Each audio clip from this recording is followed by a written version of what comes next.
Okay. Hi, everyone. I think the today's question is expired. Is there anyone who was not able to finish the quiz till the end? Yes, me. Okay. Only one question left, the last one. Okay. Anyway, of course, this is not the way or the methodology of CCSP exam. CCSP exam, it's only multiple choice. And we did not pass study a lot of topics to be able to capture some questions similar to the questions which it will come in the exam.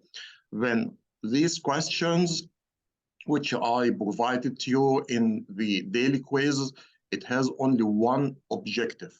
The objective that I want to make sure that you understood the topics which we covered in the previous day. This is the only objective. And this is why you will find the format, it's totally different from the one which you will have it in CCSP. Here I have an open-end questions which you have to write it, and this I want to make sure that you understood the concept.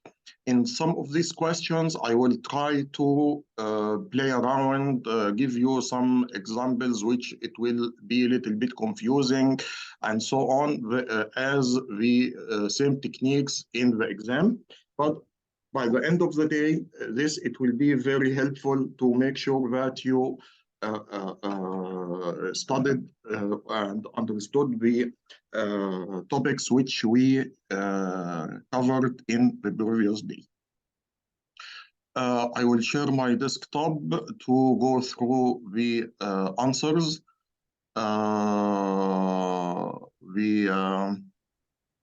Also, Mohammed Al-Wakil, he missed one question, but I think he's still number one.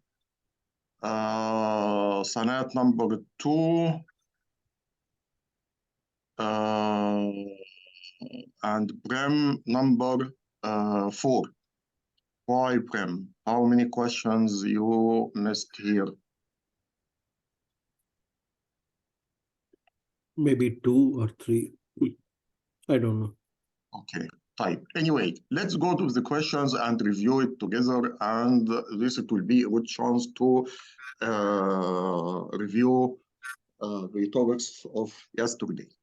What is the main difference between private cloud and community cloud? Okay, gentlemen, before reading the answers, as I told you yesterday, private cloud and community cloud, they are exactly the same, except in one point. What is that? The number of users who are able to use this private cloud. In private cloud, it is dedicated for single customer. In community cloud, it's dedicated for multiple customers. All the other factors, it will be the same. It can be owned by the same organization or one of the organizations. It can be hosted on-prem. It can be hosted off-prem. It can be managed by the organization, or it can be managed by a cloud service provider. All exactly the same. But the only difference that with private cloud, it is serving one customer. And please don't be confused. When we are saying one customer, again, you have to understand what do you mean by one customer. In some situation, this customer, it may be a holding company. A holding company called XYZ, and we have 10 affiliates. Then we have 11 users. 11 customers. We are using this network. But by the end of the day, it is single customer. Why? Because it's under one entity. It is under the holding company. But in the community cloud, as we mentioned, the community cloud, it will be utilized by group of customers who are have the same interest or common interest as universities, schools, government sectors, hospitals, research and development, whatever.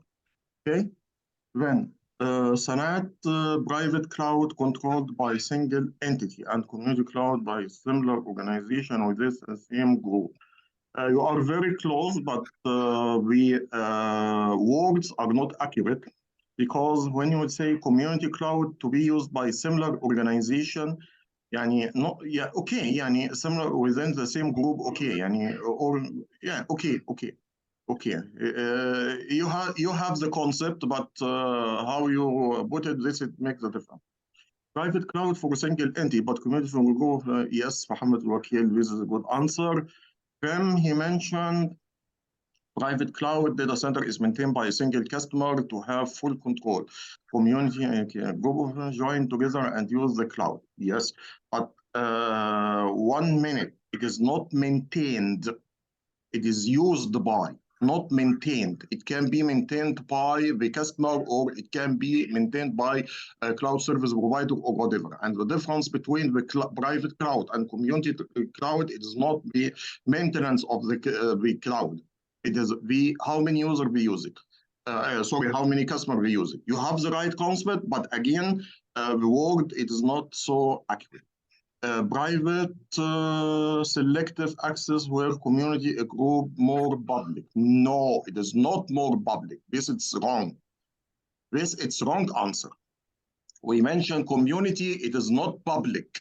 Community, it is dedicated for a group of specific users, but it's not public. It will never be, you will never be able to go to one of the community clouds and tell them, give me access for it. This, it will never happen, because you are not a part of the community. But if you are a public, it is public, then you have the permission that you will be able to go and share. Then this, it was a wrong answer. What is the main difference between private cloud and public cloud? Of course, now, after you are familiar, public and the private, now it's very clear. This is the private, dedicated for a single user. This is the public for the public usage. Private cloud owned by single entity, and the public cloud for general public, which premise. You are right. Private owned by a single entity, but public is for anyone to use public consumption. That's right. Private cloud maintained by a single customer, public cloud open to public. That's right. Access to public and private persons. Okay, yani, but again, this is not clear. This answer is not clear. The public, it's for public, and private, it's for not private persons. It's a big here when you are speaking now, especially in the security, about the words. The words, it make a big difference. Now I'm not speaking about persons. And even if you note, when I was explaining to you and I say user, then immediately I will change word user into customer, because there is a big difference between cloud customer and the cloud user. It is not a person, it's a private customer, not person.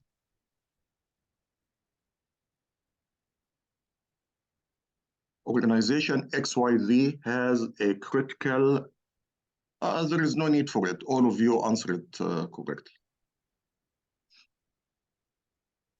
There is one, he answered wrong. Organization 1, 2, 3 is a government. Okay, then this government sector. They want to have their applications and data in a total separate environment, and based on the country laws and regulations, they must join a cloud implementation for accessing common data in the government. Okay. What cloud implementation fits their needs? Okay. Unfortunately, who answered the hybrid cloud? Sorry, it is me, Prem. No, okay, this is the right answer, Prem. This is the right answer, Prem. Because although the answer here, we are saying community, this is wrong. Why? Because now this government sector, they want to have private network, private cloud for their application. Okay. But we are forced to be a part in another community. Yes. Then this means that we have two different models. Correct. We That's the have reason. two different models. That was my logic also. Yes. Because I think that the first line says it has to be, I think if you scroll up, the first line says, I think it is highly sensitive or something. What is it?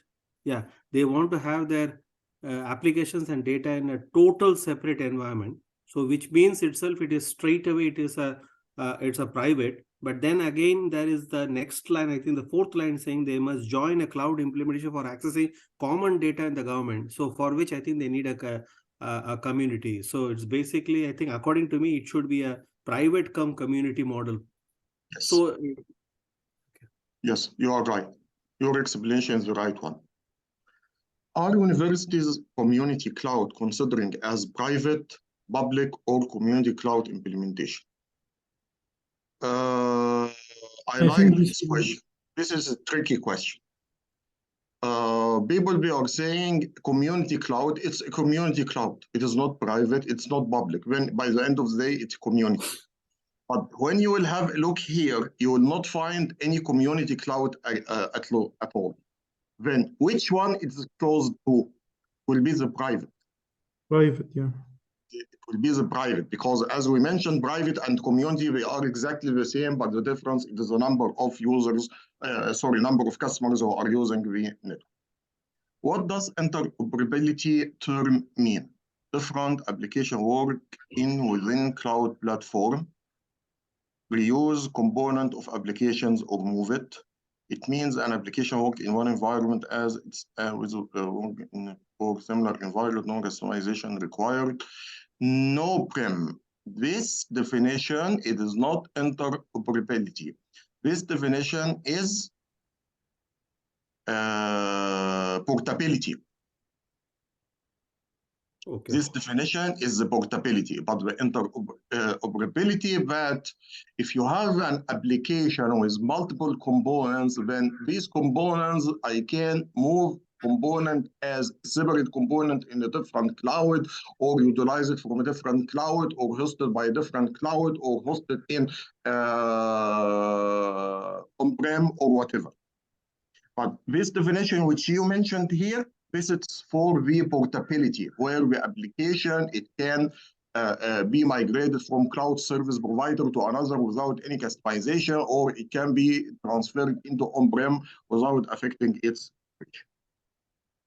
Can be transferred. No, again, Sobha, he has the same problem. It is a wrong concept. Is it possible to move an application from one cloud service provider to another? What does this feature mean? This which we call it portability. Sanad right, Muhammad al-Wakil right. No, prem, it is portability only. It is not interoperability, because interoperability, it will go in details of the application. It may be components of the application. Subh, no, this is not the right answer. So, Mr. Osama, is the previous question, did we answer it correctly? For you, yes. Not this one, the previous one. This one? No, previous, another one. This one? Yes. If I did not give any comment, then I reuse component of application or move it, yes? Is that right? Okay. Okay. If I did not give any comment, then this means that it's okay. I will give only comments for something which I feel that it's not accurate. You are hosting your data in MEA, and it is accessed via multiple offices in America, Europe, Asia. Which laws and regulations should follow? EME regulation, GDPR, MEA. Frankly speaking, this is a very tough question. Very tough question. And I put this question because I want you to understand the question. Gentlemen, you have to follow, all the answers are wrong, by the way. You have to follow the laws which are valid in each area where your data is hosted. Now you are hosting your data in MEA. Okay, then which laws in MEA you have to follow? You have to follow NCA regulations. You have GDPR, of course, you have to do it. But if you have any American citizens, again, the laws here, it will force you to be used. You have to protect the privacy data. Then BII, you should have protect. If you have laws, I mean, American citizens information, financial information, then you have to protect and so on. Brem, 1 minute till I finish the explanation. Then this means that you will not, here I will not be able to say yes, law 1, 2, 3, 4. You have to work very close and understand the nature of your data. This is the most important point. Understand the nature of your data. And for example, GDPR, Brem here is saying GDPR. Do you have any Arabian citizens information? If you don't have a premium citizen information, then GDPR, it will not be valid. Do you have financial information for American citizens? If yes, then SOX, Graham Bell, or I cannot remember the name of the law, it should be there. If your applications using credit card number, credit cards, then BCI DSS, it should be there. Then depend upon nature of data and where this data is hosted. Yes, Prem. Okay, my take over here is, okay, this is again, please correct me if my understanding is completely wrong. Especially when a data is actually spanning across multiple jurisdictions, then I think usually the thumb rule in compliance is pick the comply with the compliance which is the strictest. Now comparing to, if there is any conflict, I agree about this word or about this approach. If you have conflict, for example, some countries we are saying retention period for the data, it should be 5 years. Others we are saying it should be 3 years. Okay, then which one you have to follow? I'll do it 5 years, and I'll make a business justification that this data, it should be 5 years for a specific country or something like that. Okay, that's fine. But when we restricted, it is not usually required. Restricted, it is not usually required. Why? Because this restricted, it may cost you money. For example, America, believe it or not, in some situation, we are saying that the data, it should be 99 years available. Believe it or not, I was really surprised when I heard this, but this is a fact. Then in Saudi Arabia, if I will follow this approach for you, Prem, it will be a crisis for me in Saudi Arabia. Gentlemen, please mute your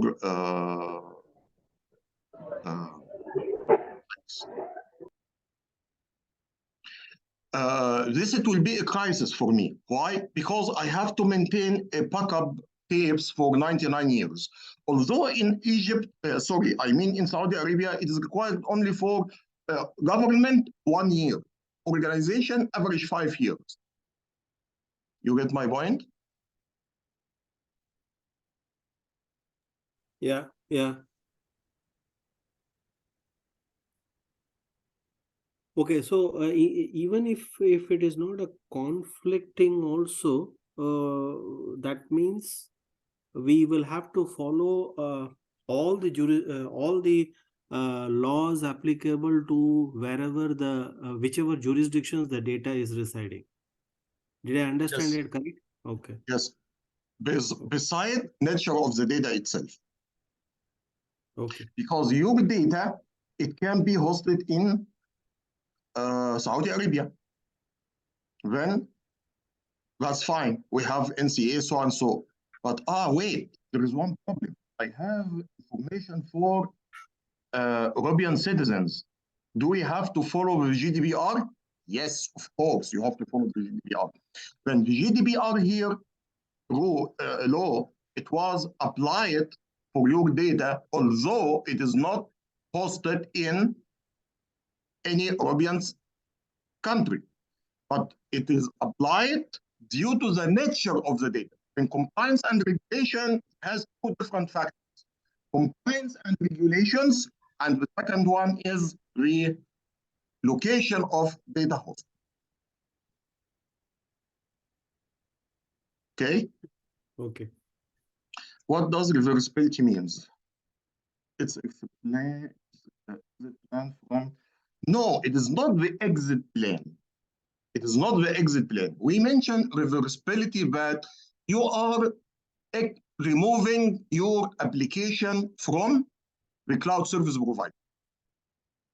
And you want to make sure that all the data are erased from the cloud service provider infrastructure.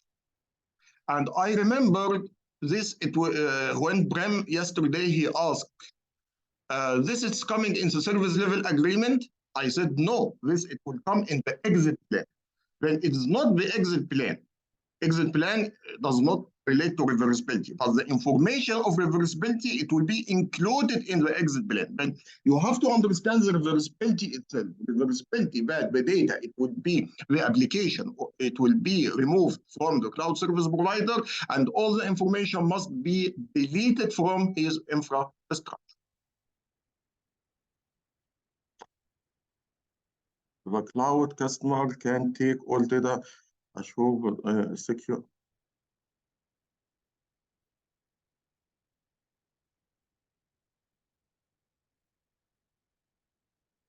Data is secured. Of course, what data is secured? If you removed the data, then there is no meaning that the data is secure.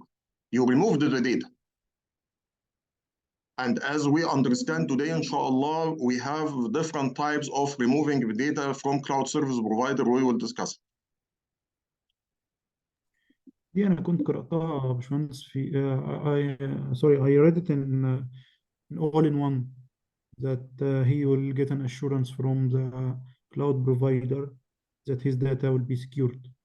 So when I was studying, I just thought to put it. I am not sure about this, but let's share this with me. I think we are speaking about different context.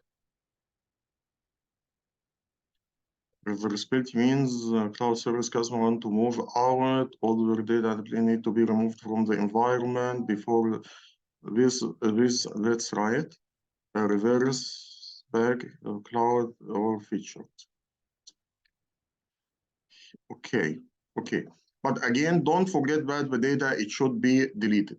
And reverse back the cloud implementation, okay, but the data, it should be deleted as well. Okay, who is the owner and administrator of public cloud implementation? The owner and administrator, he will be the cloud service provider. It may be any company or whatever. Then this, okay. No, here you mentioned customer. Customer, he will never be owner. He will never be administrator. He will never be owner. He will never be administrator. This, it's the wrong answer. Who is the owner and administrator of community cloud implementation? As we mentioned, it will be the one of the community, or it can be the cloud service provider. What is the difference between ES, BAS, and SaaS? ES, app, and OS is managed by cloud customer. Is managed by cloud customer. Okay. App is managed by cloud customer, and SaaS is config manager. Okay. Why you are saying specifically application and OS? It may be runtime or whatever. Yes, gentlemen, it is hardware. You have to get hardware. As it's mentioned here, as service where customer handle all infrastructure, middleware, and application. Okay. I am afraid that you press enter instead of type. Yes, yes, you are right. I pressed the enter and it went to the next question. Yeah. Okay. As it will provide a platform for development, and says it will provide software. But this is a simple question.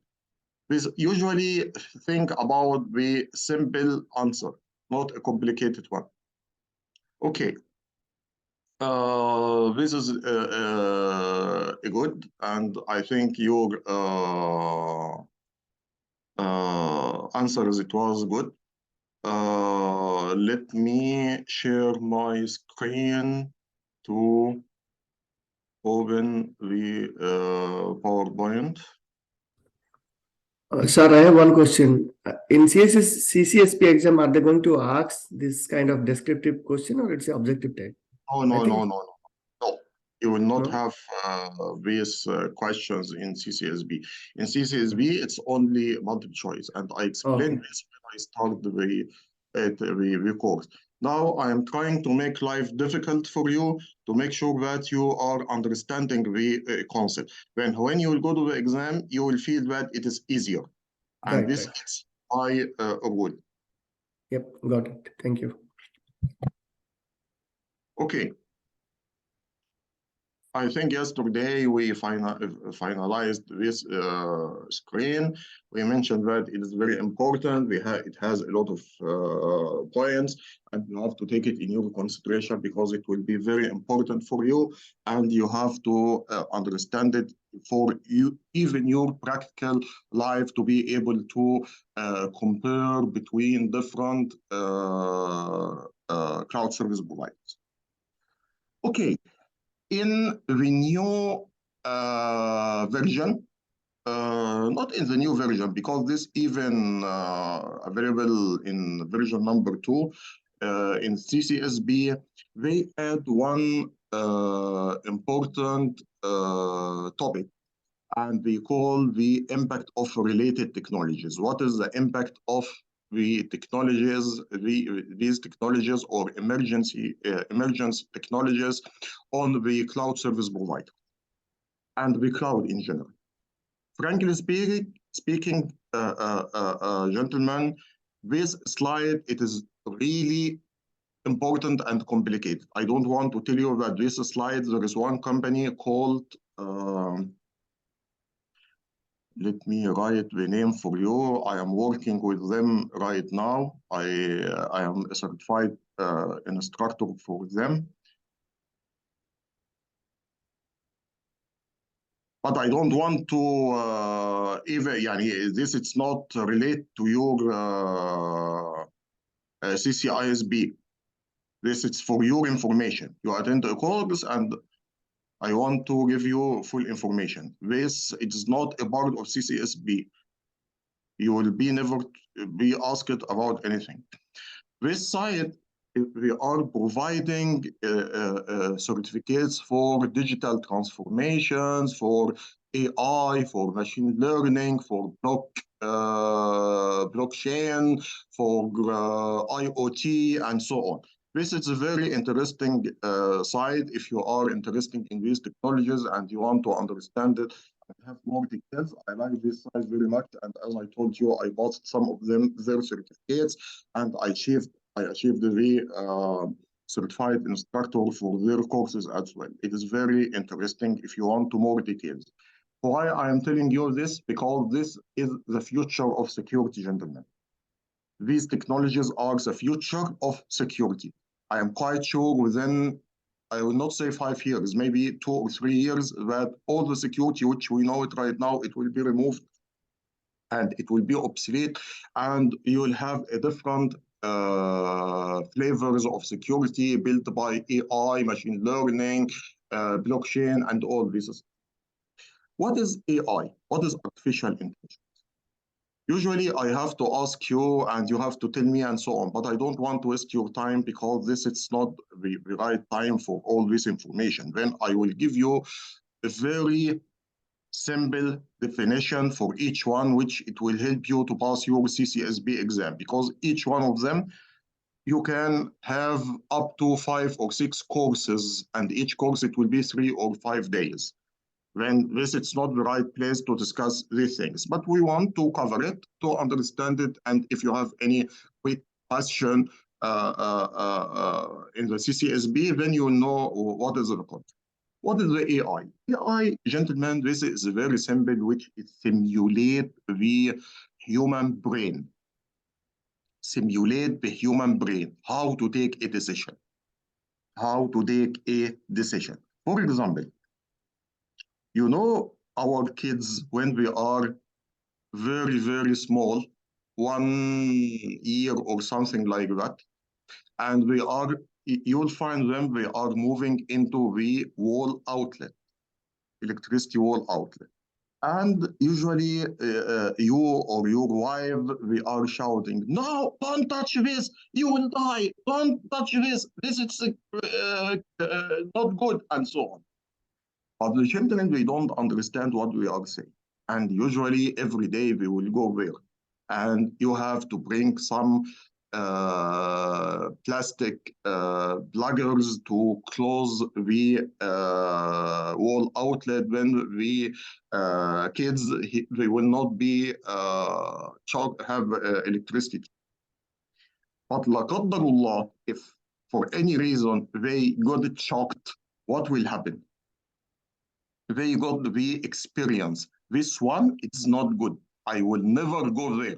Even if you will take your kid and go near for it, he started to cry and he don't want to go there. Then this means that when you take the child and went to the wall outlet, his experience and his information, it start to think and tell him, this is bad, don't do this, don't touch this, you will be shocked based on the previous experience. And in the IT, what is the previous experience? It is the learning. Give more scenarios, more stories for the computer, he will learn about it. And this which we call in machine learning. For example, the machine learning, to understand what is machine learning, there is one point, gentlemen, I don't know if you know it or not, in your Apple, who have an Apple devices, iPad, iPhone. I have it. Okay, you will find in version 15 or 16, the iOS, they start to have a very nice thing for the images. For the images, and for example, I have about 6,000 images on my iPad. If I want to search for one of the iPad, it will find very difficult. I'm not able to search for one picture in 6,000. Then what can I do? But when we upgrade our iOS into version 15 and 16, we start to find some feature that you can go and in the search write sunrise. Then it will give you all the pictures in the sunrise. Also, you can write beach, or you can write planet, or you can write green, or whatever. Then you will find that he is actually giving you the pictures which sunset, sunrise, sky, clouds. It will give you all these pictures right now on your mobile. And I'm quite sure that you will find in Android as well, but I'm not familiar with Android and I don't know if it's available or not. But how they configured this? The answer, again, it is in the mobile. In some situation, if you will open a picture and you will press the information on the photo, it will give you, it will make a face detection. And of course, face detection, it's available since a long, long time. But you will find the faces for all the persons in the picture. And you can choose one of them and say, okay, give me, it will ask you, who is this user? I tell him this user, he is Prem, his name is Prem. Okay, then he will take this and he will ask you, do you want to give you all the pictures for Prem? Yes, then he will go and compare all the faces with Prem face, and he will give you all the pictures with the Prem. This, which we call it machine learning. This which we call it machine learning, because when we type cloud or sunrise or whatever, and it is actually, or I don't want to say 100%, let's say 99.9% or 0.5% accurate, they provide a lot, maybe thousands and thousands of pictures, and they are saying this is the cloud picture, a different format of cloud picture, and it will keep it in memory. And when you will ask a cloud, it will get the experience from its learning information, take all your pictures, and of course it will not be done on the when you will search for it. This it will be done in the background, and it will create an index for it. And when you will find the cloud, then immediately will tell you, yes, the cloud, it is in these pictures. This which we call it the machine learning. Okay. The blockchain, this is very, very interesting and nice feature, but I don't know if you hear about it or not. Do you have any information about the blockchains technology? Any one of you?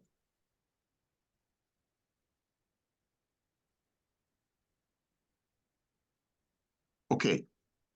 The blockchain technology is very interesting feature. Why? Only Bitcoin. Hamad Al-Wakil, he sent only Bitcoin. Yes, or Bitcoin, yes, it's one of the blockchain models. Yes, that's right. Wow, I didn't know that. I thought I was just.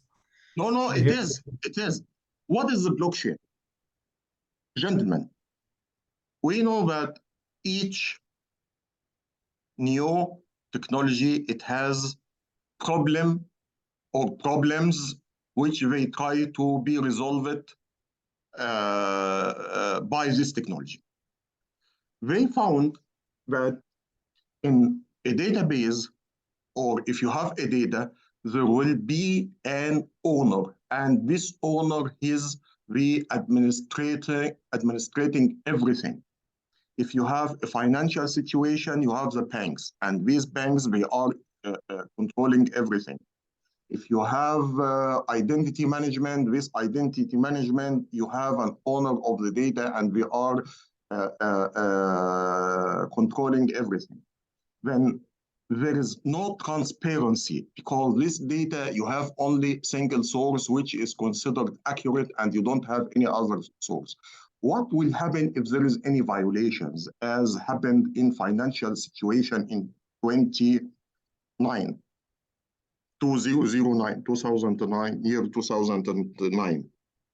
There are some banks in America, they sold the loans for some countries like China and other countries, and we did not return these loans again to the banks. And this is the main reason for having the problem of the financial situation in 2009.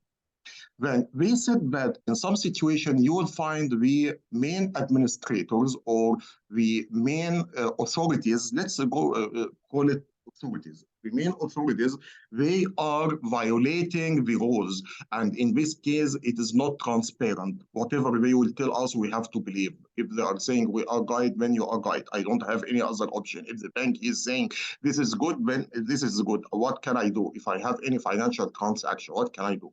Then they said we don't want to have this centralized authority administration, because even it costs us money. If you want to transfer some money from one bank to another, you have to pay some charges for this centralized authority.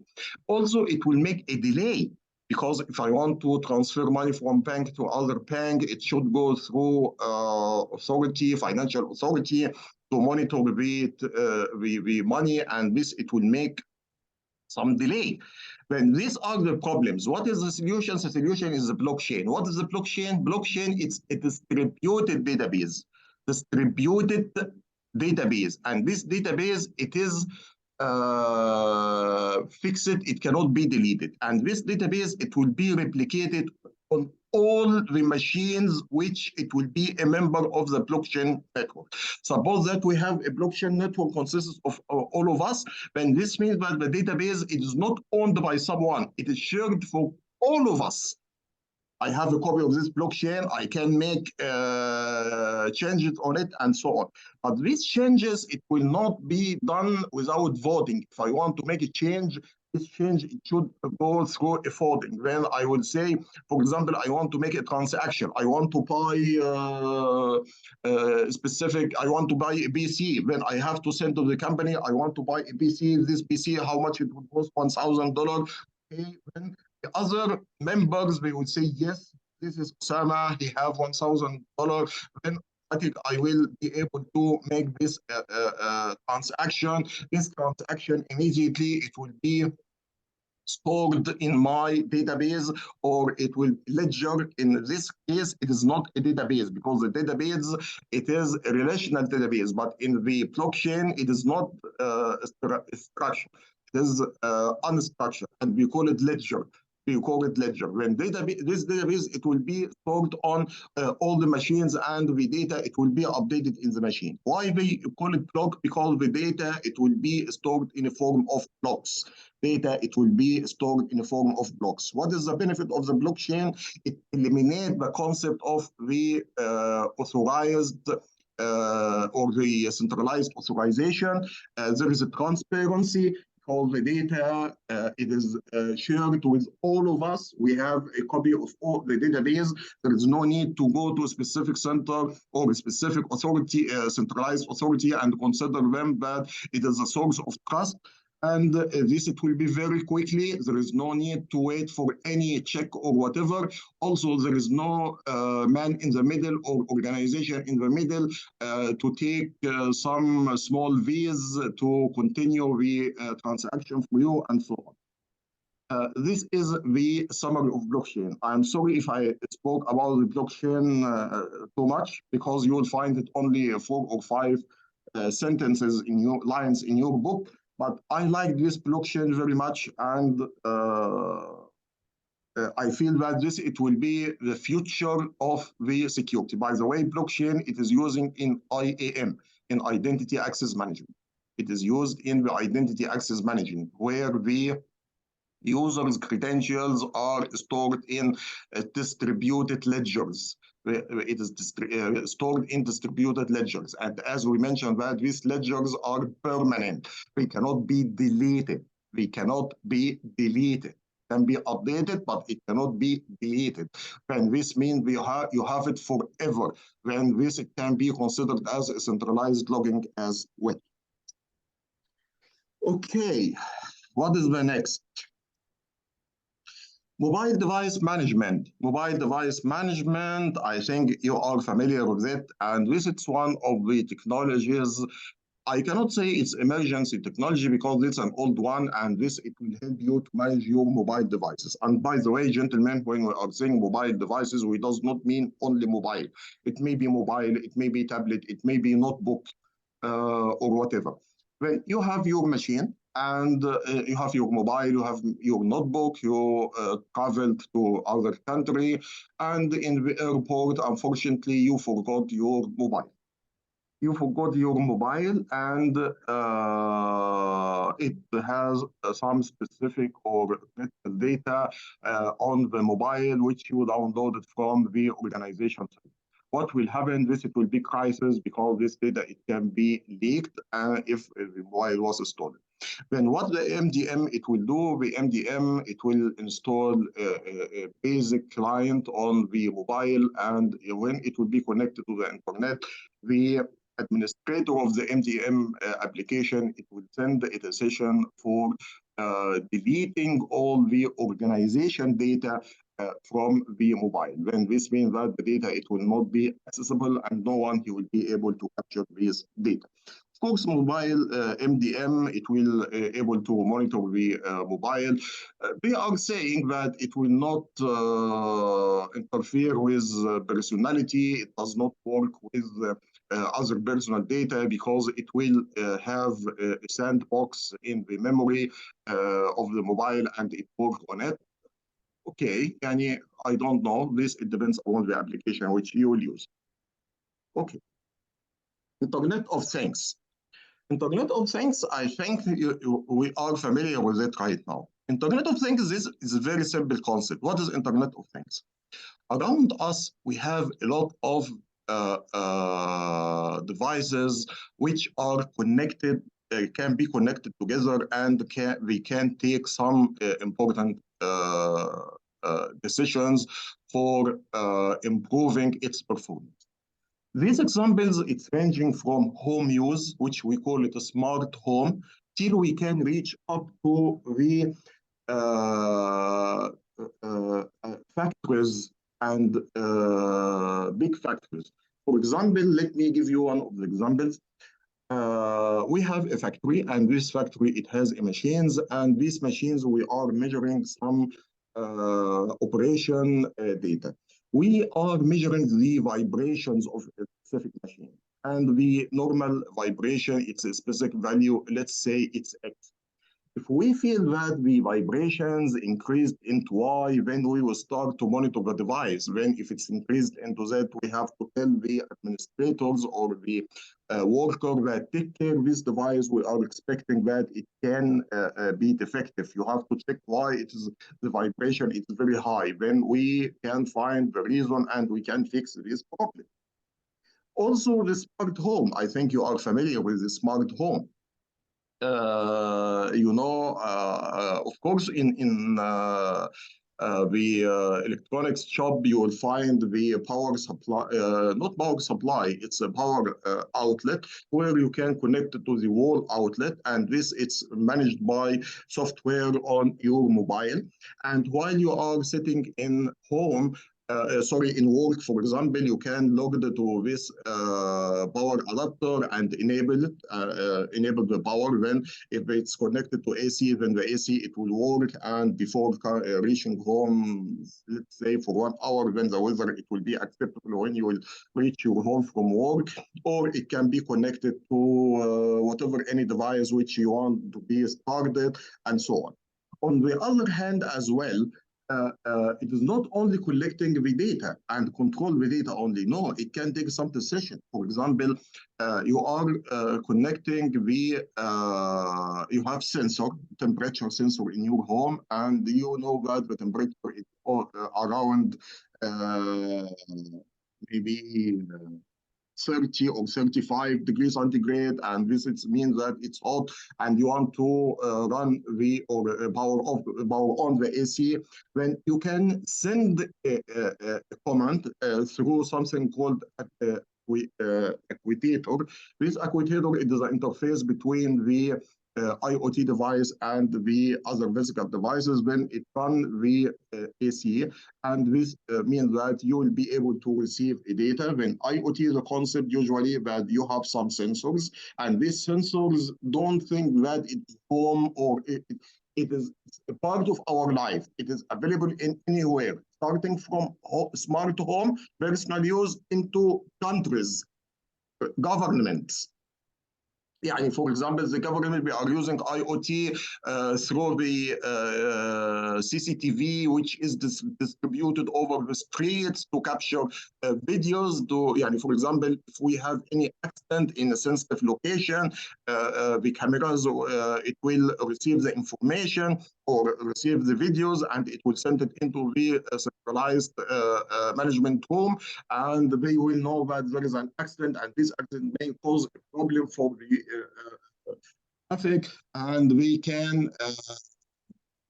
control the traffic lights to close some streets and open others, and so on. And as you can see, it is not only for specific locations, it can be for it's not a specific fields. It can be ranging from personal use into government use. Okay. The other topic is containers. Containers, it's something similar to virtualization. But what is the difference? Virtualization, in virtualization, you will have the host. Here you have a layer which is called the host. Host is a server. It has a server. It is normal server, physical server, hardware server. Then we will have the layer of the virtualization. It may be VMware, it may be Hyper-V, it may be KVM, whatever it is. Then we will have an operating system, and this operating system, it is running on the VMware or on virtualization. Then we will have the VMs. These are the virtualization machines, and each virtual machine, it has its own operating system. Each one, it can be Unix, Linux, whatever. It has its own operating system. But as you can see here, that the VMware, it has over VMware, we have an operating system, and this operating system, it will define how these VMs it will be created. This it will be very important, and we found that this it represents what we can say restrictions. They want they came with a new concept which is called containers. What is a container? In the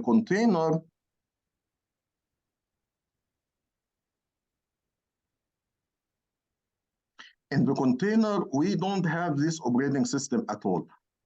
We don't have this layer at all. We don't have operating system. Then the VMs, it will be installed directly on the containers. I mean, it will be installed directly on the host. Of course, it's not a VMware. VMware, it will be for virtualization. Here, it can be, for example, Component, or whatever, any software which it can create the containers. When the containers, it's running over the host direct. But wait, whatever any application, it requires some runtime libraries and DLL files from the operating system. Okay, no problem.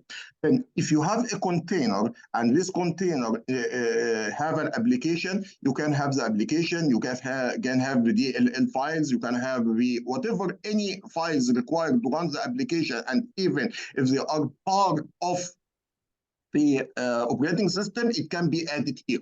It can be added here. And this, the beauty of the container, that now, as you can see, the containers now, it is running on the host. It is not related to operating system. And the beauty here that you can migrate it from one location to another. Then if you have a container on your on-prem, if you have the concept of containers on your on-prem, then it is very easy to migrate these containers into a cloud service provider very easily.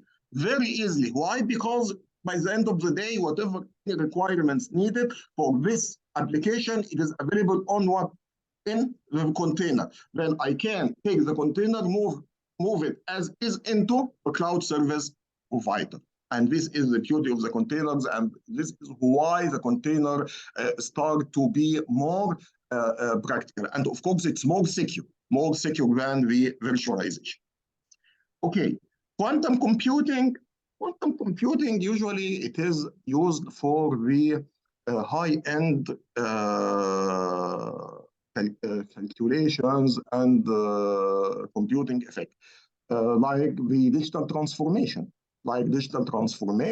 and big data. You know, in big data, how many terabytes of data you are working on, then you need a huge memory and a huge processing and computing power, which is provided by the quantum computer. The other new technology or concept in technology, it is the edge computing.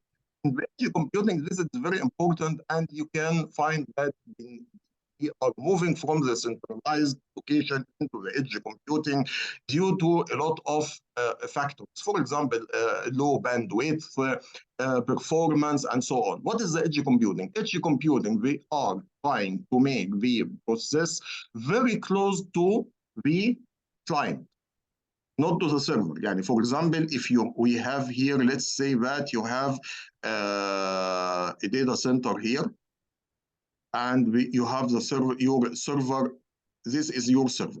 And you have the internet, and you have here one device, And if you want the data, you have to go to the server and return the data. And they found that this will affect the performance. There is a delay, and this, especially if it's a real-time application or the bandwidth is limited, and all this stuff will affect. Then what is the best approach, or what is the edge computing? They said, okay, gentlemen, I will have centralized, usually we call it gateway here, call it a gateway. And this gateway, what it will do, it will manage a group of the end users, and whatever any activities they will do it will go through the gateway. Then the gateway, all the processing, it will done on the gateway. And as you can see, it is connected to the same network. Then I don't have any problem. There is no internet or slow bandwidth or whatever. And after the process, it's happened, it will send the data here to update the database. And this, which we call it edge compute. We start to use the edge computing when the IoT start to have a great part in our life. Edge computing, these machines, they are very limited resources, limited power. Even, believe it or not, gentlemen, these IoT devices, their networks, it is not up and running 24/7. This, if it want to send some data, it have to enable the network, send the data, disconnect, because network enabling this, it will create a huge consumption of the power on the pattern. Okay, the other concept, confidential computing. What is confidential computing? Confidential computing, this is some sort of a computing where it's running in the cloud service provider or on the environment or on the server in a dedicated secure area in the processor and the memory. It is a dedicated secure area in the processor and the memory.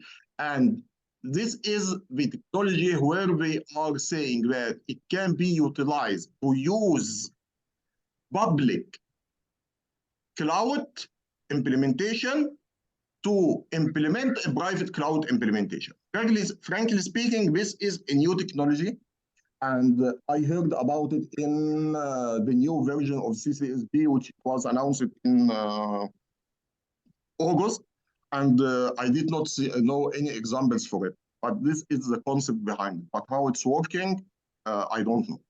Because usually I am saying, what will be the difference between the confidential computing and the sandboxing? It has the same concept. Okay, Brent, please go ahead. So what is the difference between edge computing and confidential computing? I mean to say, so both can be used in an IoT device? No, edge computing, as we mentioned, edge computing means that whatever any transaction or computing, it will be done on the gateway, which is very near or very close to the client. Confidential computing, it's done on the server itself, okay, but in a secure area. Okay. No, because there is one, there is a concept also called as fog computing, which is used in the IoT. So how close is fog computing with edge computing? Almost the same. Almost the same. But okay, the edge computing, this is the big project. In the edge computing, how it's working, we have different models. And this frog, it's one of them. Okay. The last topic, it is the DevSecOps. You know, the DevSecOps, this, it will try to integrate development, operations, and it will be in a secure manner. And of course, you know that now, gentlemen, we start to say secure by design, privacy by design, and all this stuff. And this means that security, it is not in the last phase where we have to check if it's secure or not. Security, it must come from scratch. We have to define what are the security requirements. We have to define the security requirements and testing in each phase till we reach to the operation phase. Okay, I think these are the information for the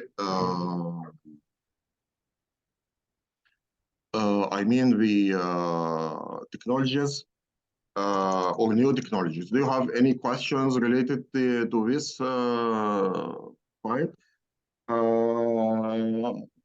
This slide, how questions it will come, you have to understand the concept. Of course, only the concept, because all these technologies you will find only maybe summarized in 1.5 page.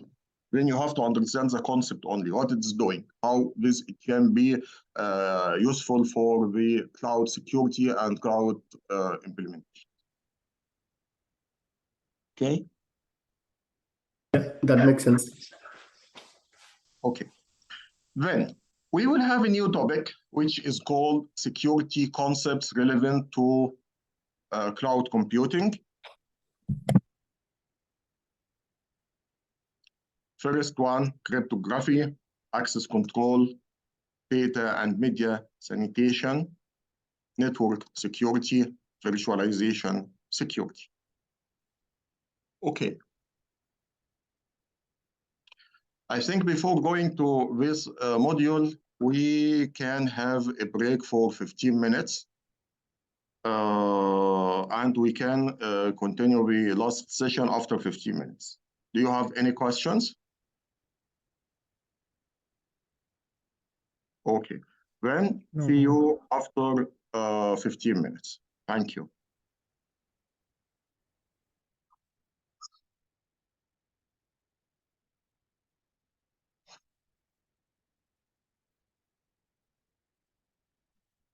Okay.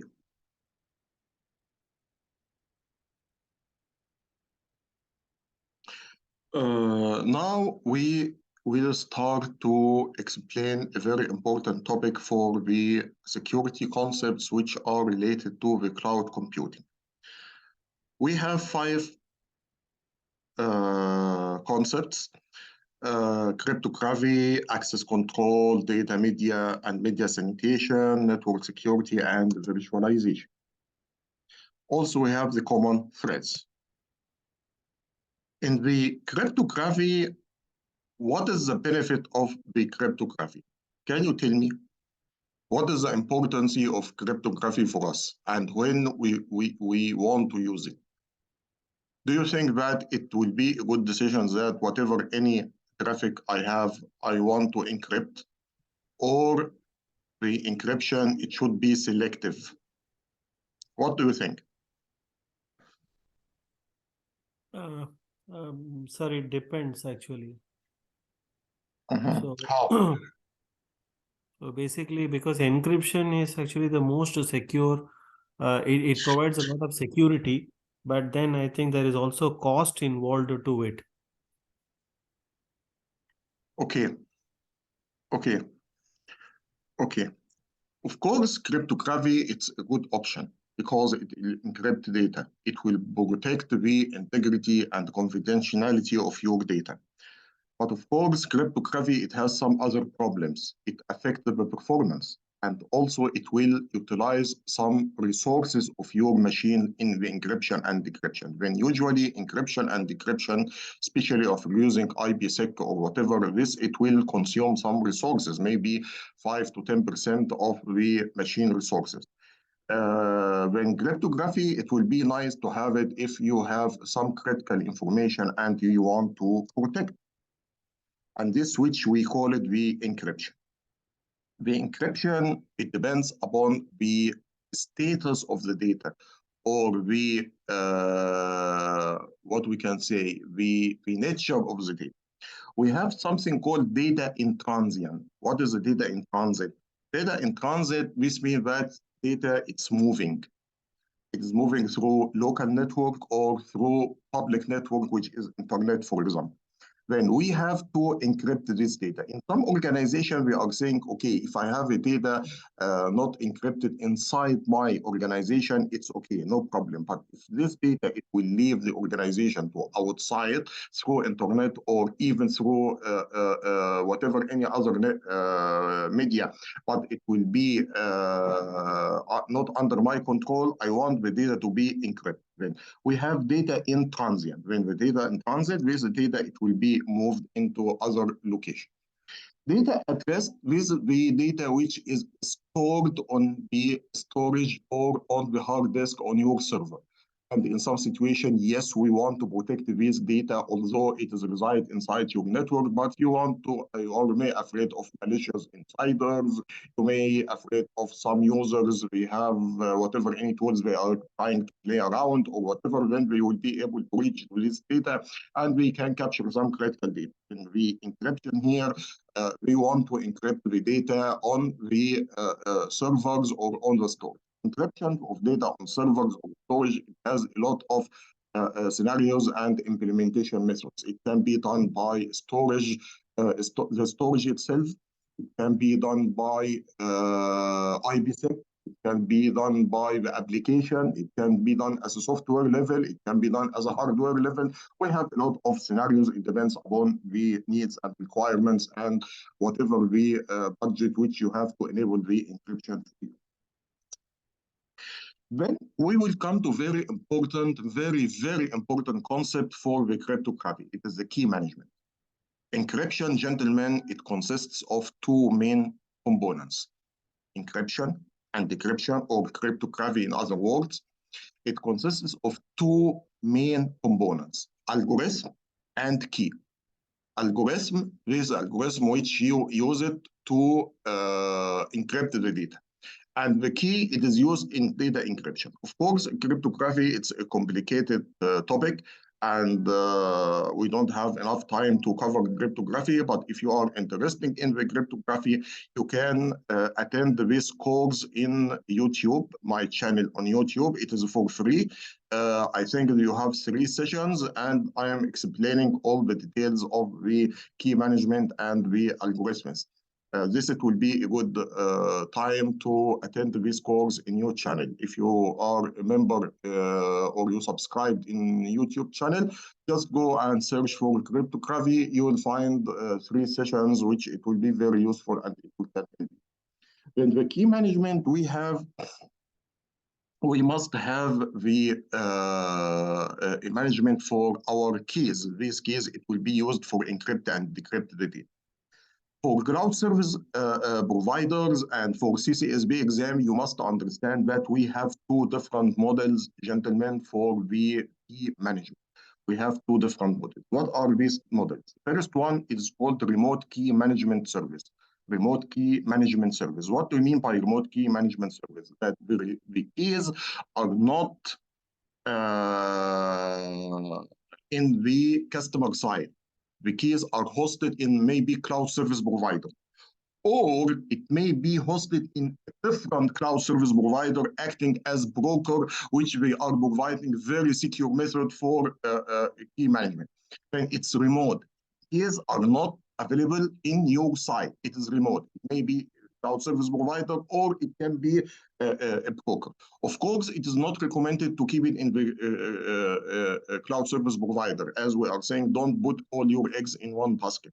It is recommended to have it in your site, in the organization site, local, or in a different cloud service provider who is professional and provide professional services for management the service keys, the key management encryption keys.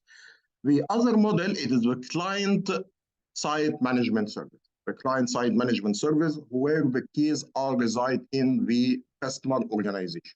The keys are reside in customer organization. This means that this is more secure because all the keys, because you will not be able to decrypt without the keys. When if these keys are compromised, this means that you are in real trouble, because whoever the person who will capture the keys, he will be able to encrypt and decrypt your data, and you will be in trouble, especially if you change these keys or whatever. You will be in trouble.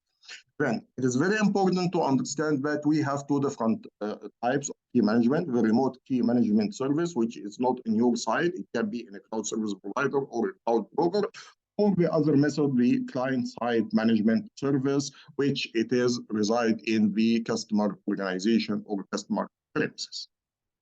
Any questions?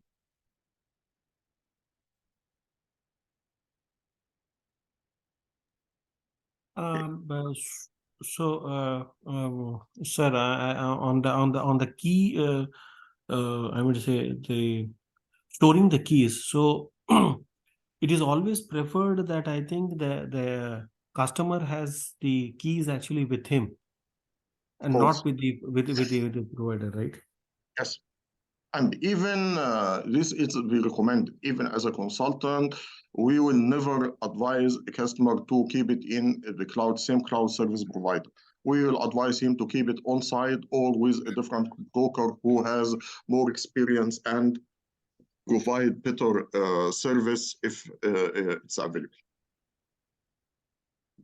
Okay, so so suppose if the keys are actually held with a cloud with a intermediary, I mean some other third party. So again, who can be the third party with whom the keys can be kept in case if it is not with the customer? Suppose if the arrangement is like, okay, the cloud service provider is not agreeing that the keys have to be kept with the customer. He's saying that no, you don't keep the keys. No. You don't have this option. If a cloud service provider he refuses that my keys be with me, I will drop this cloud service provider. Okay. It's not an option here. Okay. And you will never find any cloud service provider he will say that. You will never. Because this means that he will lose his reputation in the market. Okay. He will lose his reputation and consequently he will lose the business. Okay. The second thing, the access control. Usually when we are saying the access control, we were using a terminology which is called A. Do you know what is AAA?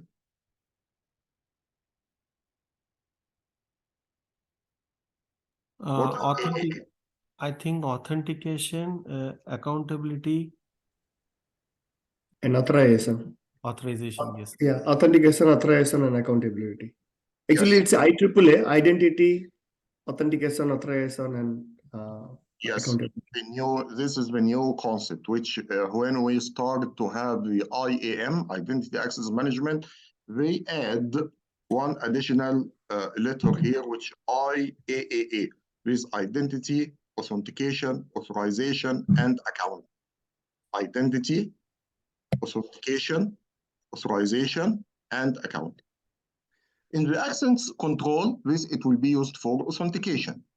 Authentication means that you have to prove yourself. If I'm saying I am Osama, okay, prove that you are Osama.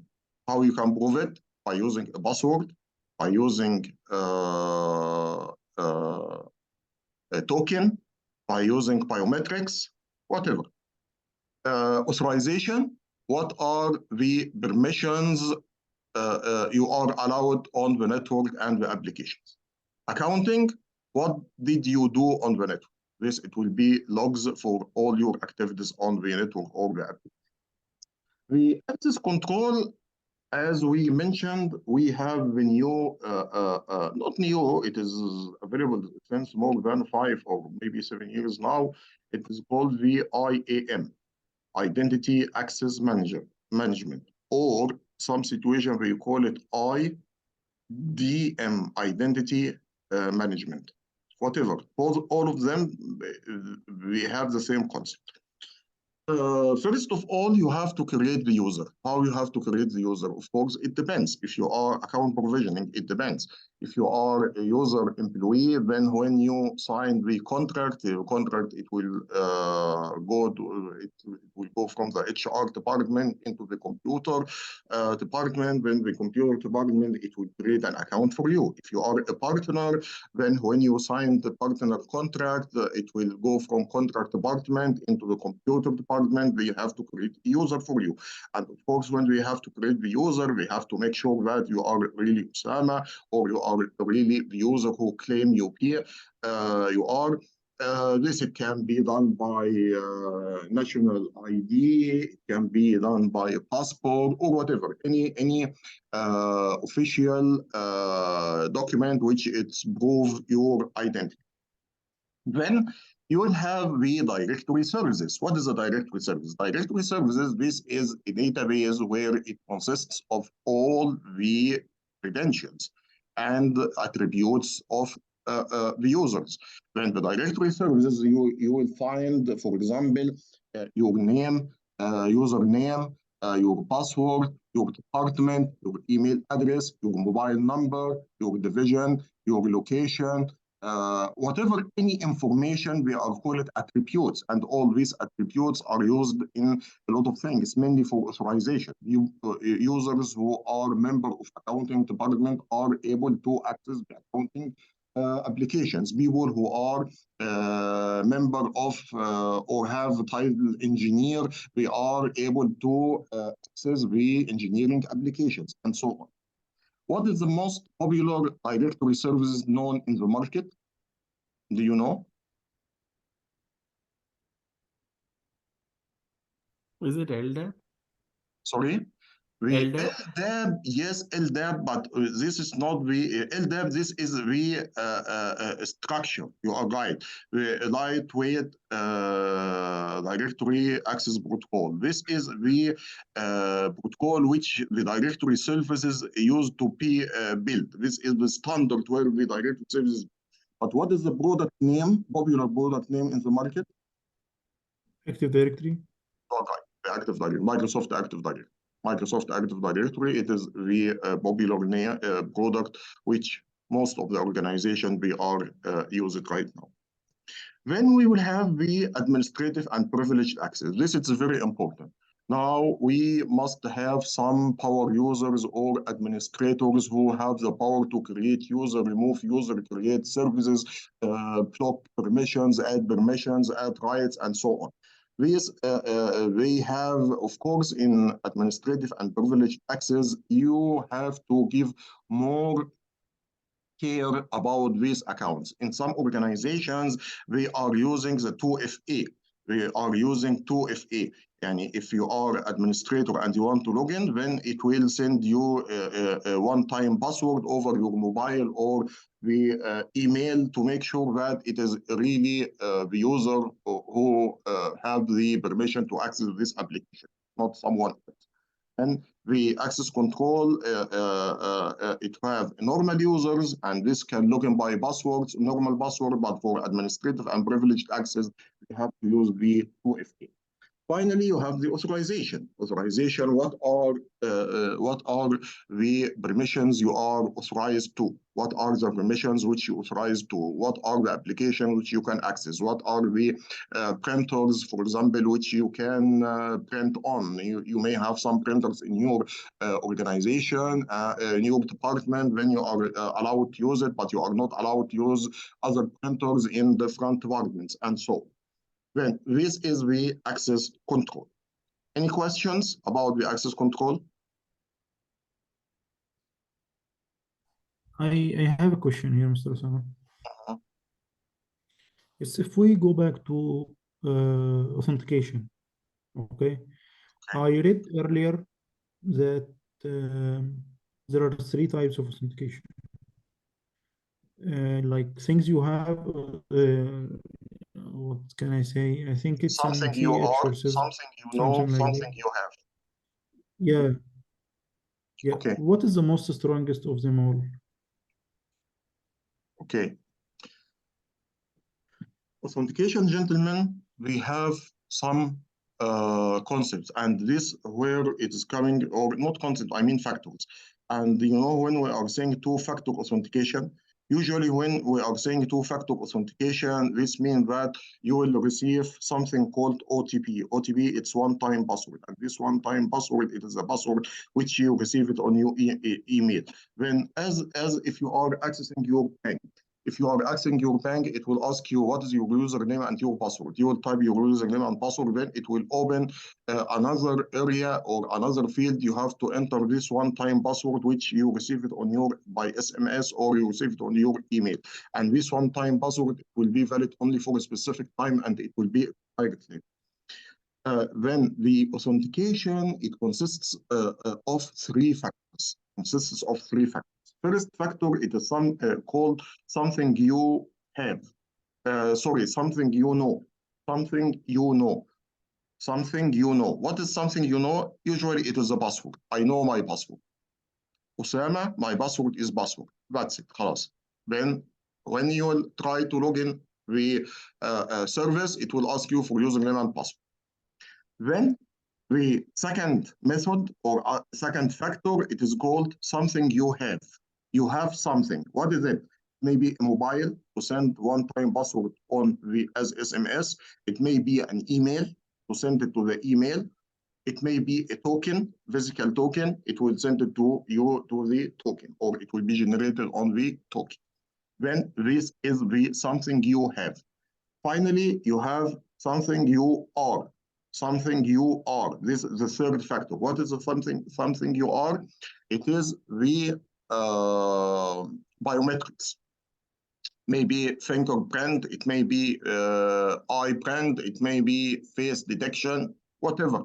And all these things are valid. Now, for example, if you have your mobile and you want to open the mobile, just put it in front of your face, it will be unlocked. How it will come? Because it is using the biometrics, face detection, third model, third factor.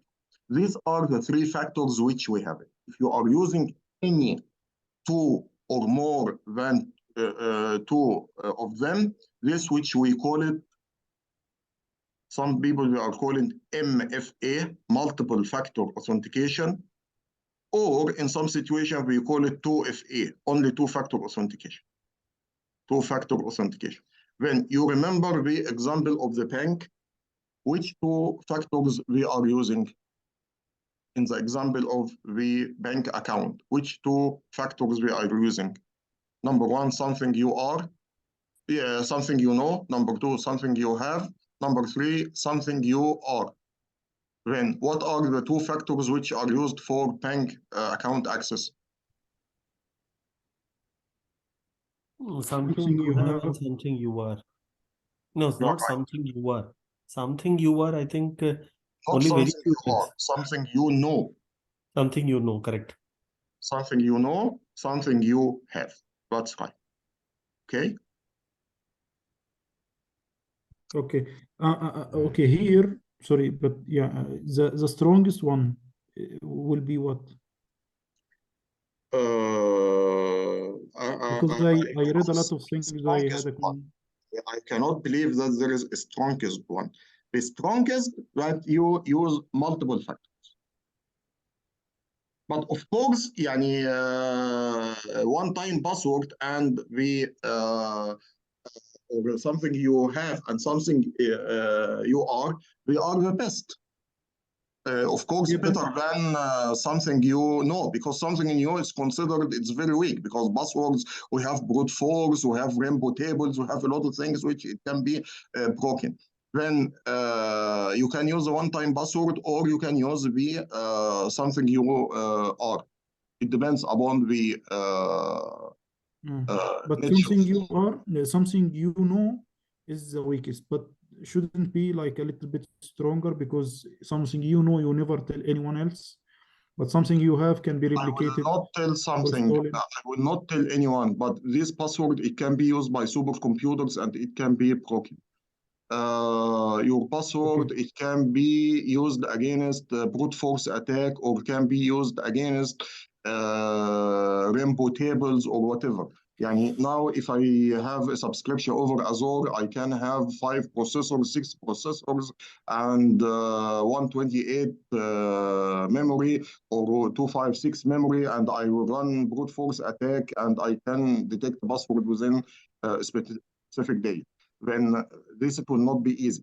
Even if it's a strong password, you did not tell to anyone and so on, but still, there are some methods which it can be broken. It's not under your control. But in the case of something you are, except if someone he log into your email, okay, or if someone has access to your mobile, okay, but this is not easy. And it's not easy to capture your email or whatever until if he have reconnaissance, and this is not easy. He is a sophisticated hacker. And for the something you have as you are, face signature or fingerprint or eye print, how you will get it. And this, it will never happen remotely. This, it will never happen remotely because the sensor, it is locally, it's in front in the building. Then this is considered a strong method.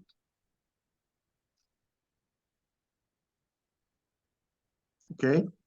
Yeah, all good, all good. Thank you.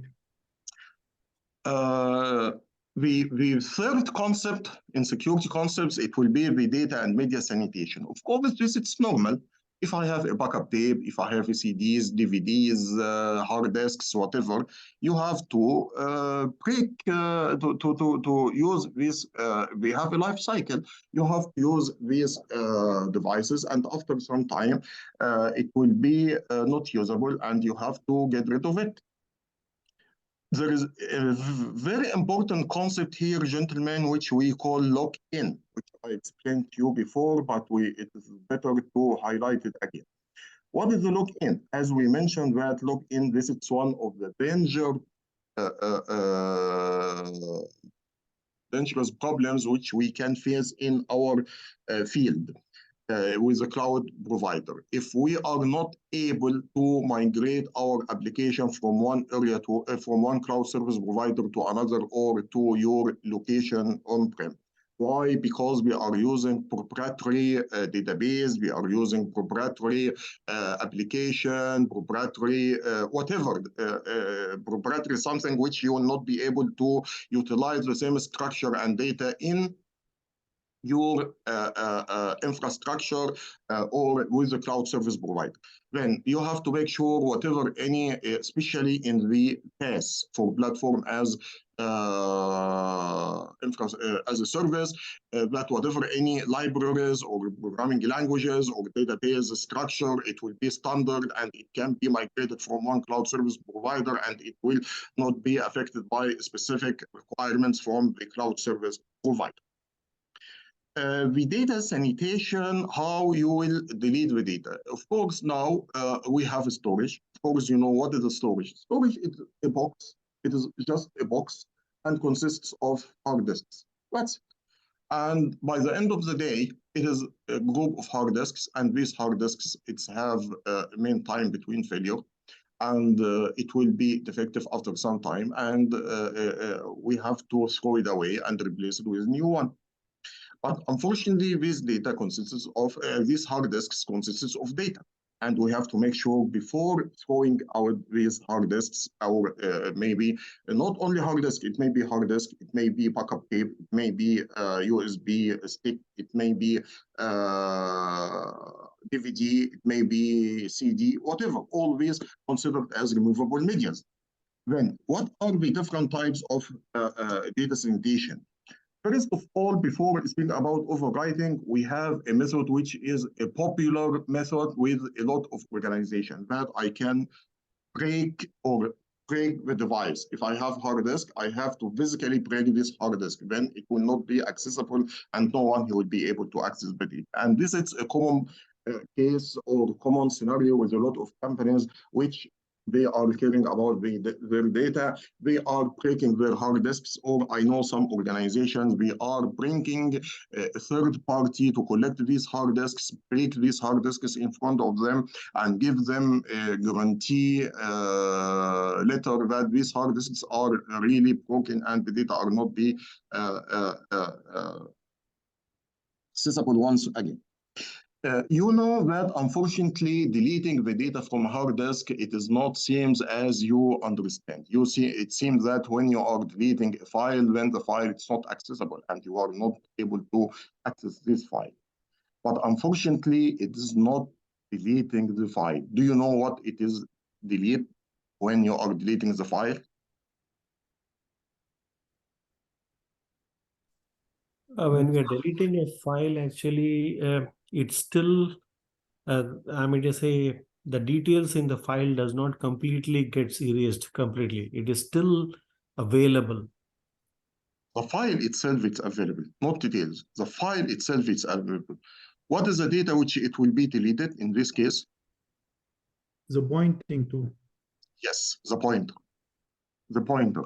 In the fat of the hard disk, there is a pointer. If you want this file, you can find it in this location.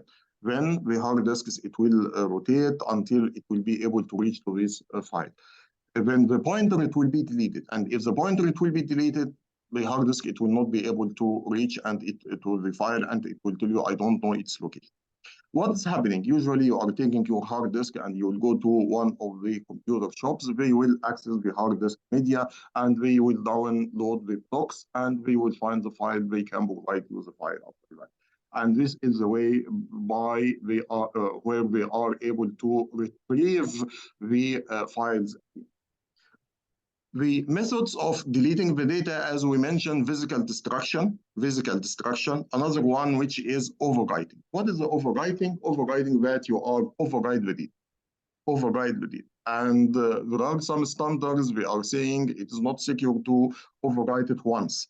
And if you have a data, it is not secure to override the data one time. It is recommended to do it 2 or 3 times, to override and override and override for 3 times to make sure that the original data on the hard disk, it will not be retrieved again. Another issue or way of data sanitation, it is the cryptographic erasing. What is the cryptographic erasing? What is the idea behind data deletion?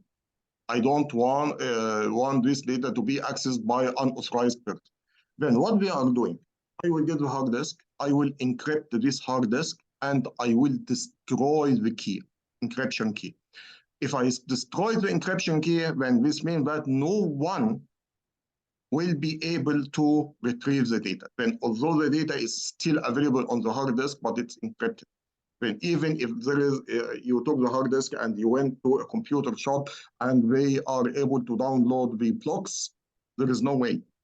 Data is encrypted. Then you are secure. And this is one of the methods for erasing the data. Hard disk crashing and degaussing. You know what is a degaussing? I think this is a very old method, and there are a lot of companies we are using. Do you know what is the hard disk degaussing? Yeah, using magnetic actually radiations to completely remove the data. You are right. You are totally right. Because the data it's stored on the hard disk in the form of a magnetic wave. When if you expose the hard disk to a strong magnetic field, this magnetic the data which is represented by magnetic field or a magnetic representation, it will be spoiled and data it will not be able to retrieve. My question for you now: which method is valid for deleting your data in a cloud service provider? Crypto shredding. Cryptography, okay. No, Bring me a crypto shredding, I meant. Sorry? I meant crypto shredding, wherein you encrypt the data and drop the keys. Okay, cryptographic erasing, okay. Okay. What about the others? What do you think? What will be the option for you? Sorry, sir, I didn't understand the question. I am asking the others, what are the other methods which they think it will be a good option for deleting the data from the cloud service provider?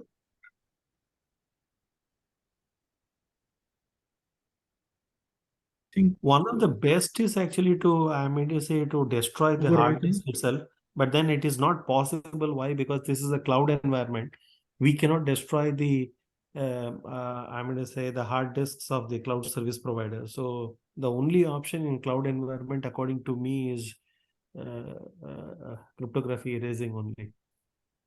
Okay. Muhammad, you were... Yeah, I'm saying maybe overwriting. Okay. Overwriting and cryptography erasing, these are the ways where you can erase the data from a cloud service provider. Of course, as Prem, he mentioned, hard disk caching and decoding, it will not work. Why? Gentlemen, the hard disk, It is a shared, you remember in the characteristics of the cloud, we mentioned that it is shared resource pool. When this hard disk, it has a data from different customers. I will not be able to crash it. I will not be able to degauss it, because if you delete the data from the hard disk, it is not only your hard disk, it is the others. Beside which hard disk which it has the data, you don't know. When the hard disk crashing and degaussing this, it's not the option at all. And of course, the cloud service provider, they will never allow you to crash your hard disks. Then the cryptography and overwriting this, it will be the right option for the deleting the data. Just there is one point which I want to highlight here for the overwriting. There are some standards as PCI DSS or ISO or whatever, they recommend overwriting, but we are saying you have to overwrite the data a specific number of times. You have to override the data a specific number of times. One time it will not be enough. We have to make it a specific time. If you make it specific time, 2 or 3 times, for example, then this it will be saved and the data it cannot be retrieved once more again. Okay. Okay.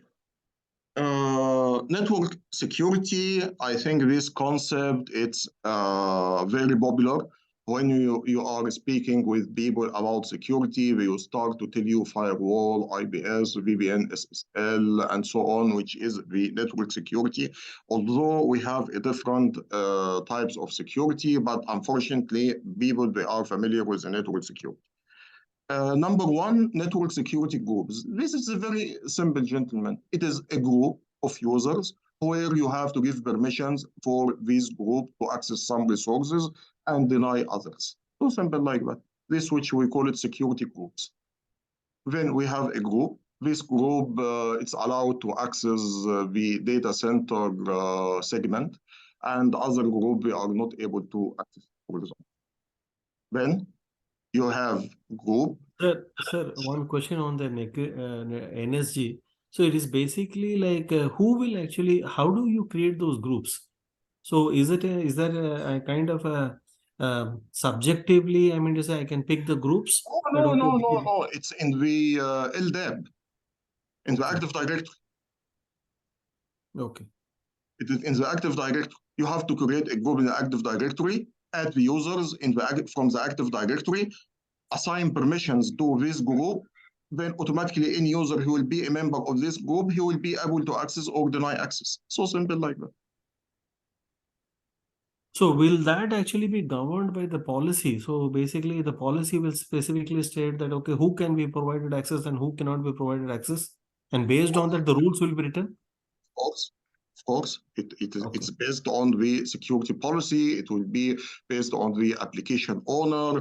There are a lot of factors which it will affect, but mainly it will be application owner. You know, in CISSP, we have discretionary model for permissions. And this permission, who will assign you the permission for resources? We are saying the owner, he will assign you the permission for the source. Then if you have an application, this application, it has an owner. This owner, it can be a group, or it can be division, or it can be a business entity. Then we will say, okay, this application, and for example, I have email, I have to give permission for all users. I have engineering application, I have to give permission for engineers, and so on. Then we have another option, traffic inspection. Traffic inspection, this, if you have a network, and it will check the traffic. And this, it can be done by IBS, it can be done by IDS, it can be done by any other application. But what is the concept? The concept that we have a traffic. This traffic over the network, it will be collected and checked. And if there is any attack or signature of attack, it will raise a red flag to the administrator to take an action, or it can eliminate this action, attack or this type of traffic. This is what we call it traffic inspection. Also, we have another option which we call geofencing. Geofencing, this is one of the new technologies where you are able to control who will be able to access the data or application or resources based on your location. For example, I am sitting inside my company. I am able to access all the financial applications. But if I moved outside the building, I will not be able to access. This how it will come. This it can be through the IP address. If my IP address is local from the organization, then I will be able to access it. But if my IP address is from outside the organization, I will not be able to access it.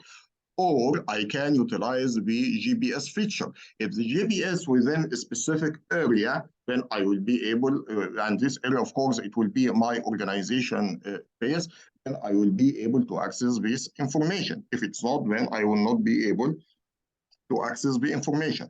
This which we call it geofencing. Yeah, Prem. Sorry, sir. I think I have a question on the traffic inspection. So, in a traffic inspection, the way I understood is basically I will have an IDS, and the IDS will be actually checking the packets of data. Suppose if the packets of the data is encrypted. Now, let us say if I'm sorry, I'm just making an example. Let us say. Please don't be sorry. This is your guy to ask question. Take your time to phrase your question as you want. Okay. So let us say, suppose if the data is actually flowing from destination A to destination B, and then between while the data is flowing between A and B, there is an IDS. The IDS is actually checking the traffic, the packets of the data. However, the data, when it is moving from A to B, it is encrypted.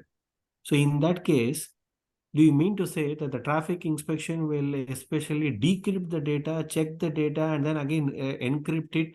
In case if it is done, in case if it is a very sensitive data, that means the principle that means traffic inspection is actually kind of violating. Did I make my question correctly? Yes, and you are speaking about a very critical point.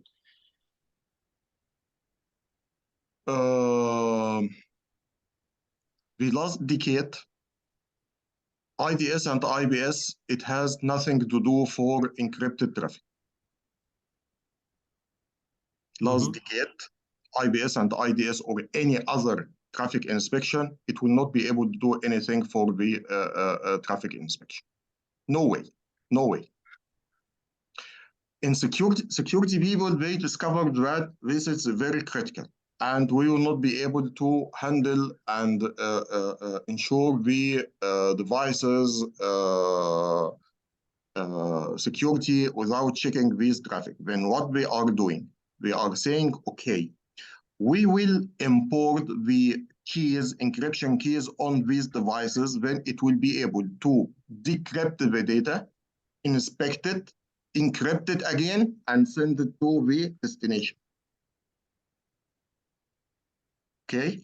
When you'll find some of the devices, it will be able to do this exercise. But this, it will be, again, popular if you are speaking about your organization.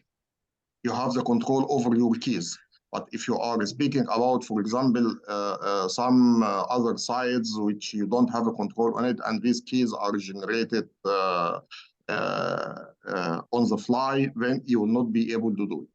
Now, the new devices, it will be able to do this exercise to decrypt the data, check it, and encrypt it again by importing the keys. But again, you mentioned a very important point. In some situations, it can be illegal. In some situations, it can be illegal. In our organization, when we try to enable this feature, we found in America, I am not able to apply this concept because if the data is encrypted, I am not allowed to decrypt it because it may have a privacy data or critical information or whatever for the user, and this is considered as a violation for user privacy. Okay. Did I answer your question? Yeah. Thank you so much. Okay. The other concept, the zero trust network, and I think this is the talk of the town. What is the zero trust network? This is a concept where In the traditional data centers, we are saying we have 3 zones. We have 3 zones. What do we mean? I have a firewall here.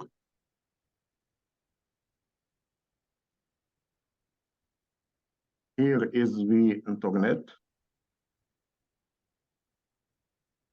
Here I have DMZ, where all my servers are installed here. Not all my servers, I mean the public servers. And here the internal zone where the users are connected.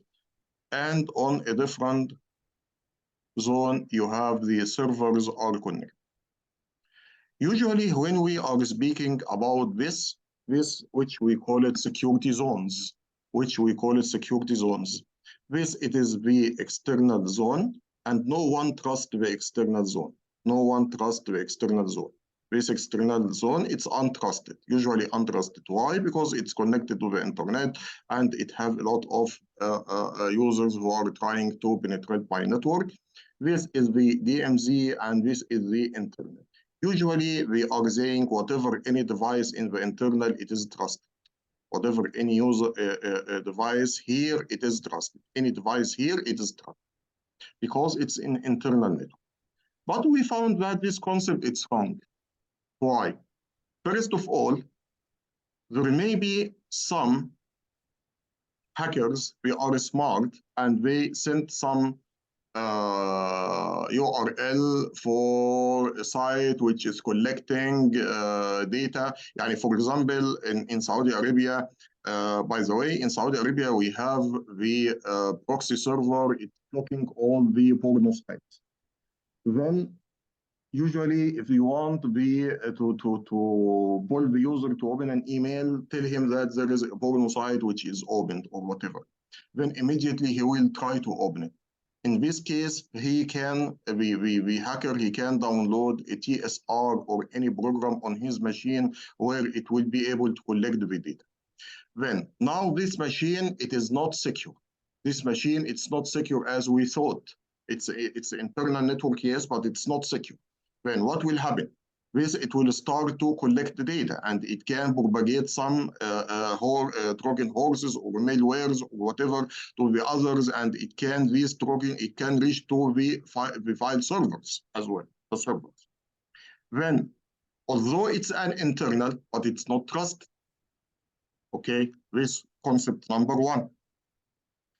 In cloud now, if you have a cloud, where is the trusted zone for the user? I don't have a trusted zone because your machine, which you are accessing the data from, it is on the internet. And all the servers which you are accessing, it is from the internet, published on the internet. Then I don't have any trusted zone. When we came to the concept which is called zero trust network, I don't trust anyone. It's coming from external, coming from DMZ, coming from internal, I don't care. Then whatever any resource or user from any location, if it's internal, want to access data from any other resources on the network, you must go through the steps of authentication, authorization, everything as it is a normal user, or I don't know anything about him, even if he's a part of the organization itself. And this, which we call it the zero trust network. It's a type of implementation. Unfortunately, the engineers, we think that it's a product or whatever. It's not a product. It is a type of implementation of the rights and permission, or in other words, the access controls. Any questions?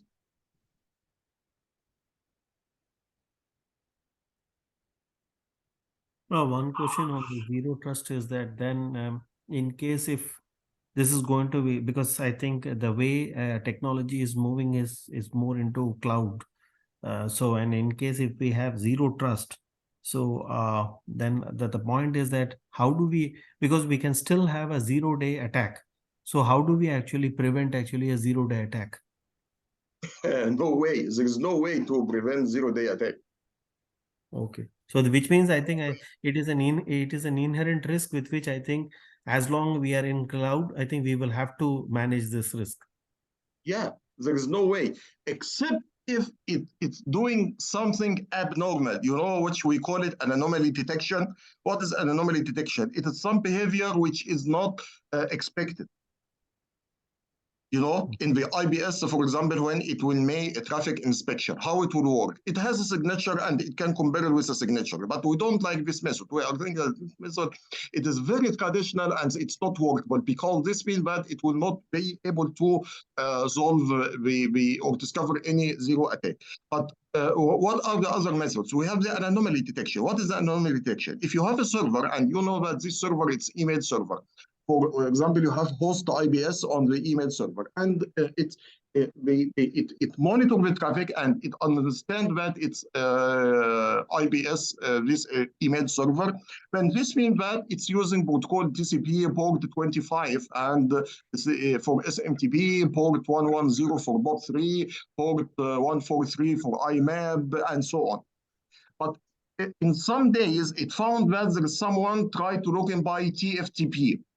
UDP, TFTP, or FTP, or something other protocols. You will say, why this protocol? This it's not normal traffic. Then it will consider as traffic attack. If it's right, that's fine. It will take the action. If it's wrong, this which we call it false positive, which we call it false positive. I remember one day when we were working with the email firewalls, this about 15 years ago, we had a case that we had a firewall, it's called Iron Mail at that time. Iron Mail, this is the email firewall. It checks the email and protect against email attacks. There was an attack, and fortunately, the only device it was able to discover it with Iron Mail. Why? Because at that time, when we were installing these devices in the customer side, we are enabling the email, the anomaly detection. And when we enable the anomaly detection, it discovered that there is 100 email, it's coming to the organization with the same name within 1 second. Then it said, no, this is not normal. This is spam or attack. It cannot be anything else. And if it's spam, it's not allowed. It's anti-spam. And if it's attack, it should be dropped.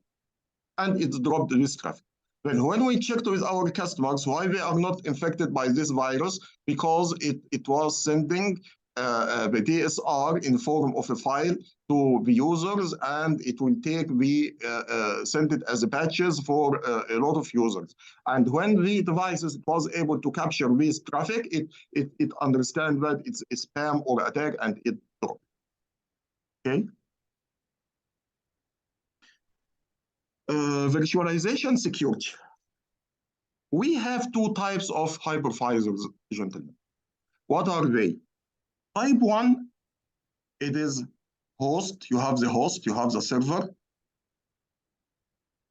Then you install the hypervisor or the virtualization software. It may be VMware or whatever, any other hypervisor. Then we have the operating system. Then we will have the virtual machines. This type number 1.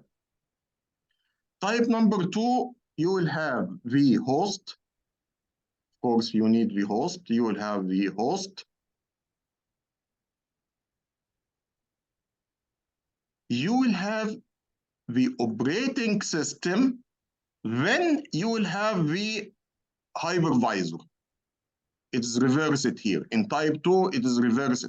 It is not as in number 1. In number 1, the hypervisor, it was on the host immediately. As you can see, this is the VMware, this layer number 2. But here it's layer number 3. Then after that, you have the VMs. Okay. Do you, any one of you try to install a virtualization software on his desktop or notebook to create a VM to install a different operating system on the same machine? Yes, I've done it. Okay. This is considered what? The type 1 or type 2? That is type 2. Yes, this is type 2. Which one is more secure, type 1 or type 2? Type 1. Why?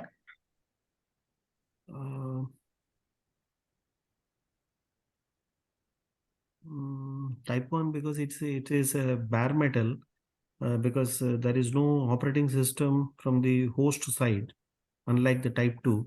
So I made probably I'm reducing the attack vectors in type 1 compared to type 2. Yes, you're right. Because whatever any bugs in the operating system in type 2, it will affect your hypervisor. But in the first type, it will never happen because it's on the top of the hardware, as you mentioned, bare metal. That's the right answer. And of course, all the cloud service providers, they will utilize the type 1, VMware, I cannot remember the name, but it is a popular one Unix virtualization. It's open source code and it's for free. I cannot remember now. I will try to get the name. Hyper-V, whatever the hypervisors, but all the cloud service providers they are using type 1 because type 1 is more secure. And the second concept, this which we call it virtualization, the second concept will be the container, which we explained it in the beginning of this session. Where on the type 2, as per your diagram, what I see is that there will be no guest operating system. Yeah, of course, you will have a guest operating system. Sorry? You will have a guest operating system. In any case here, you will have a guest operating system here, or here, or here, or here.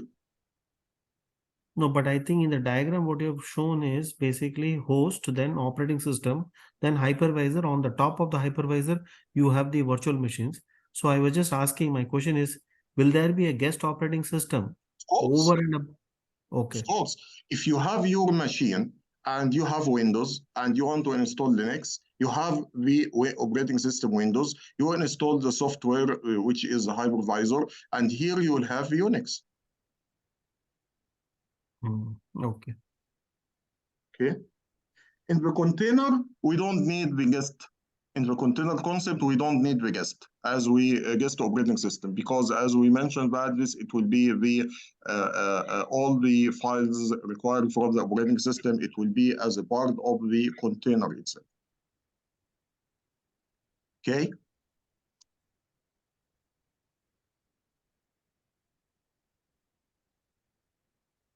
So, sir, in the type 1, even though we said the type 1 is more secure, now in case if, okay, has there been any case where the host itself has been attacked? Yes, of course. Of course. We will speak about this later. Yes. The hypervisor can be attacked. One VM can be attacked and it can be utilized to attack other VMs. If one hypervisor can be attacked, it can attack all the VMs under this hypervisor. And in some situation, if the hosts are configured to fail over the VMs between each other for redundancy, you will be able to attack other hypervisors. Yes, it's valid. And you have to keep an eye on the recommendation from the vendor to make the updates and patches for these hypervisors. Okay. Okay. The ephemeral computing. What's ephemeral computing? Ephemeral computing, this is a very simple concept, gentlemen. It's something as temporary situation. Temporary situation. I want to do some specific task. I will create one server or a specific infrastructure, run my application, finish the computing, deprovision the infrastructure. That's it. This is what we call it ephemeral. Then you have an application, you want to run some specific thing, For example, I want to run brute force attack against passwords. I will create some servers with high-end processing, high-end memory, so on and so, run the applications, brute force attack, I capture the clear text password, I will deprovision servers, thank you very much, I don't need anything else. This is the ephemeral compute. The other concept, serverless technology. Serverless technology is a very smart approach which is used by some cloud service providers as AWS, Azure, and Google. What is this? There is, as we mentioned, if you want to have an application on the host application, you have to provision a server, install operating system, and install your application. You don't have to do this now. You have only to take your application, give it to the cloud service provider. He will do this exercise for your computing as a computing. You don't need to provision servers and all this stuff. This, it will be under the control of the cloud service provider. He will do it, he will create the you will not be paying based on a server usage. It will be paying on computing usage. It will be on the computing cycles. It will be on the used memory and so on. And this, it's really a good concept which is used with some of the cloud service providers international. Okay, any questions? So for this serverless technology, so it is does it mean that the application will be agnostic to any servers? Because the thing is that the customer cannot exactly specify that this is the server I need, and he's giving the discretion to the cloud service provider. So which means the application has to be agnostic. It can work in any server, right? What do you mean by any server? Any server in the sense, let's say I have an application which can work in Linux, Unix, Windows. And the thing is that suppose specifically if the application can work only in one server but cannot work in another server. So in this case, I am not actually, as a customer, I want to run that application and I give it actually to the to the discretion of the cloud service provider. So he can choose whatever servers wherein he can actually, as long as the application runs, it's fine for me, right? You may not need all these things. If you have a container, you don't need all this information. A container, this means that it has all the components required to run it. Then you don't need any operating systems. Just you need a processor and memory. Then just drop it on any server and it can run. Sir, I'm now getting a little confused between what is the difference between a container and a serverless technology then? Are they one and the same? We are almost the same. We are utilizing the same, almost the same technology. Okay. Serverless technology, it is the big objective. One of the methods of serverless, it is a container. Okay. I am a customer. I prepared my container, sent it to the cloud service provider. There is no need to explain to him that it's Unix. I don't care. All the container consists of all the data which the data which is required. That's it. Okay, got it. Okay. The common threads. I'm afraid that this slide, it is a little bit complicated and it requires at least 1 hour. We have only 10 minutes. I think we will stop here. We will not be able to continue this because this is very important. I want your concentration on this slide to understand it. You will find a lot of questions related to this. We will continue it next week, inshallah. Do you have any questions related to today's session or the last 2 sessions?